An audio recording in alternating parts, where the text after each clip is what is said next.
Jambusar sub district hospital ખાતે તજજ્ઞ ડોક્ટરોની નિમણૂક કરાઈ હતી. જનતાને લાભ લેવા અધિક્ષક દ્વારા અપીલ કરવામાં આવી છે. જંબુસર સબ ડિસ્ટ્રિક્ટ હોસ્પિટલ શહેર અને તાલુકાની ગરીબ જરૂરિયાતમંદ જનતા માટે આશીર્વાદરૂપ છે, જ્યાં મોટી સંખ્યામાં દર્દીઓ લાભ લેતા હોય છે. જંબુસર નગરમાં આવેલ સબ ડિસ્ટ્રિક્ટ હોસ્પિટલમાં રાજ્ય સરકાર દ્વારા general surgeon, RMO, anaesthetist, orthopaedic, મનોચિકિત્સક, પીડિયાટ્રિશિયન, ફિઝિશિયન, મનોચિકિત્સક, પેથોલોજીસ્ટ, ગાયનોલોજીસ્ટ વર્ગ 1ના તજજ્ઞ ડોક્ટરોની નિમણૂક કરવામાં આવી હોય તો જંબુસર આમોદ તાલુકા સહિતની જનતાએ આ સેવાનો લાભ લેવા જંબુસર સબ ડિસ્ટ્રિક્ટ હોસ્પિટલ અધિક્ષક ડોક્ટર એ લોહાણી દ્વારા જણાવવામાં આવ્યું હતું.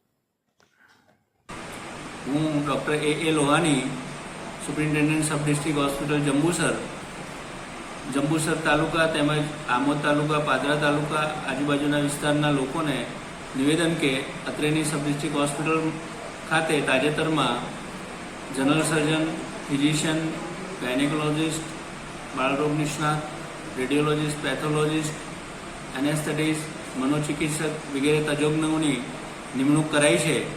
તો મારા બધા જ આજુબાજુના લોકોને નમ્ર વિનંતી કે તેઓ આ સેવાઓનો લાભ લે અને હોસ્પિટલના એડમિનિસ્ટ્રેશનમાં સહકાર આપે. Thank you very much.